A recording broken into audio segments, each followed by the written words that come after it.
What's up, guys? It's Smith here from GamersHeroes.com, and I've got a guide for you in Starfield on how to build ships. Now, I want to get some of you guys just integrated into the system a little bit. When I first looked at it, it's really overwhelming. It's such a fun and exciting part of the game. Don't wait around until right at the very end to start building your own ships. Get in there early. You can upgrade them and customize them as you go. It's a really useful system. It's a lot of fun. Don't ignore it. And it's really basic once you actually get the hang of it. So the little trick to start off with, what I do is I get all the pieces down that I need for the actual ship itself. So you can see here, if you open the errors option, it'll always tell you what you're missing, what's done wrong, all of that kind of stuff, right? So when you start, get rid of all the pieces of a ship and just have a look at what you've got and have a look at what you need.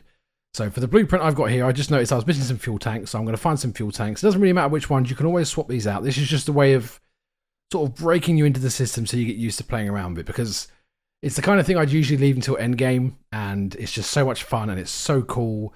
Just don't judge me, right? This is not about a functioning ship that's going to be the best ship in the game. This is not about anything that doesn't look like an absolute shit tip at the end of it, all right? So I've got my cockpit here. So every ship needs a cockpit. So again, you can pick any one you want, whatever design you want to go for, you need a cockpit.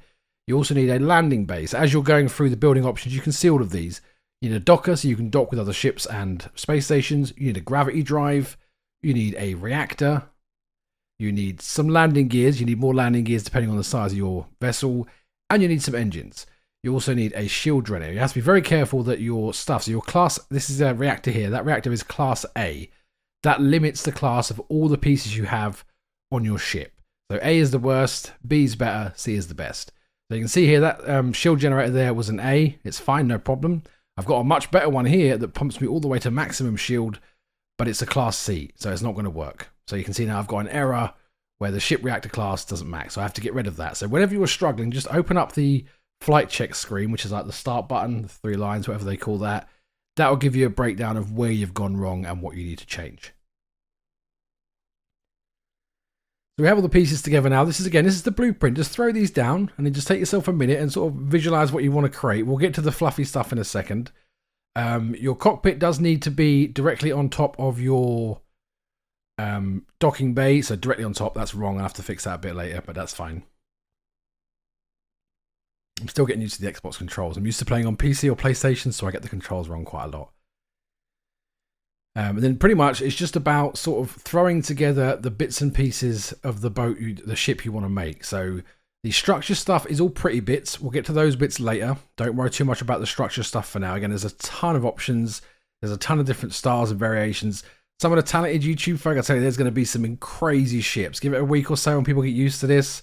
I'm not very artistically talented, so this isn't my kind of jam, but I'm going to throw some extra storage on this beast too, because, you know, if you've been playing this game at all, storage is hard. So you want to get some good cargo holds on there. I throw a couple of big ones on there, and then if you want to, you can also pick up some shielded cargo.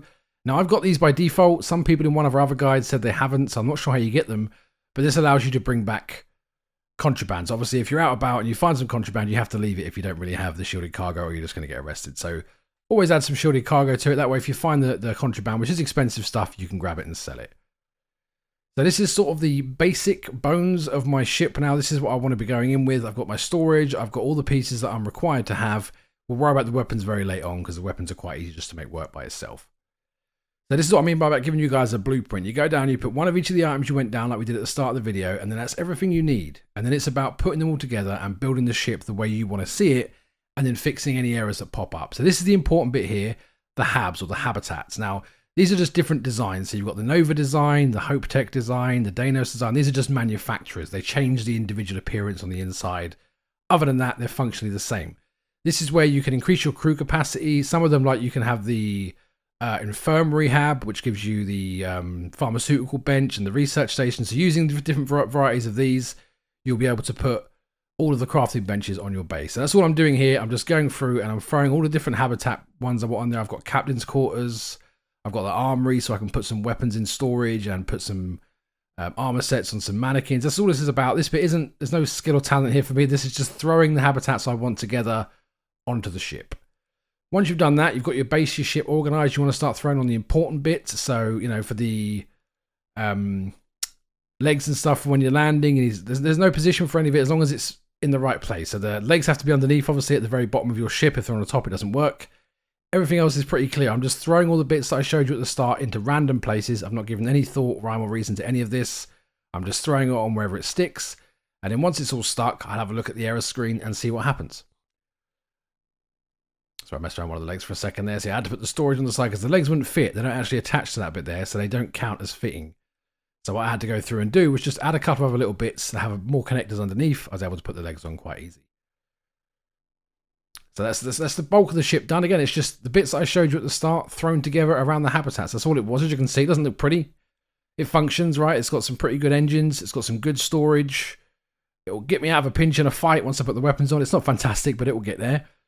So that's all it is, guys. It's not very difficult. It's just the initial introduction to it is very underwhelming. They tell you nothing, which makes it very overwhelming. And then you're kind of stuck there thinking, oh, I'll just keep using the ships I'm finding. But like, if you've got any kind of artistic creativity at all, there is so much fun to be had with it. This is just the bare bones stuff. I've not gone into the pretty bits where you can add the different bits to your ship, just the bits that are just there for aesthetics, just the visuals. I'm pretty sure we're going to see some X-Wings, we're going to see some Millennium Falcons, there's going to be some really cool stuff being made with this. So don't sleep on it, it's a lot of fun. The weapons is very simple. Again, I've not really explored much with the weapons. This is the first ship I was doing it. I was literally doing this guide as I was doing it for the first time myself. And I'm just throwing some weapons on to test them out. So the weapon rules are you need 3 weapons, or you can have no more than 3 different weapon types. So, I'm just throwing some stuff on here that looks expensive and also matches up with my reactor class. Remember, my reactor class is A, so I can only have an A-class weapon. So you throw 3 different weapon types on there, wherever you want, wherever they can fit. You can throw on some little bits in that to do other stuff, like you can add bits of cosmetic stuff that gives you a different connector point, so you can put them in different places. This is me sort of messing around with some of the pretty stuff. Again, not my jam, but it sort of gives it a little bit of a change of style at least. And then of course afterwards you can go through and you can change all your colors. Again, it's a very simple process, just following the buttons at the bottom of the screen. You press L3 to paint, and you just pick the color you want, and you can use your past colors and stuff. So it's very easy, very quick to work through.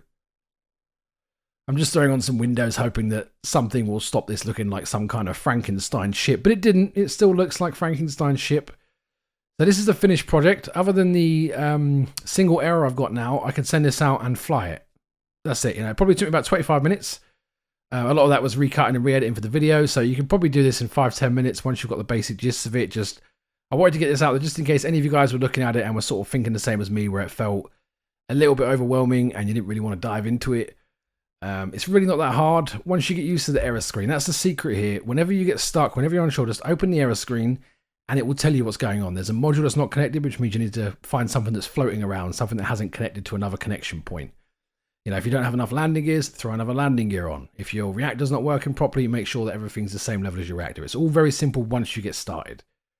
It's just about taking that first dive. So I painted it in a red and black color scheme, thinking everything that's cool in red and black doesn't. It still looks like a piece of crap. So the only area we've got left now is the weapon missing assignment. So when you get this error, open up the error box, which is the flight check box, and then just press the RB button to go to the weapons. Assign each of the weapons to a slot 1, 2, and 3, or 0, 1, and 2, and your ship will be ready to take off and blow some stuff up or get blown up.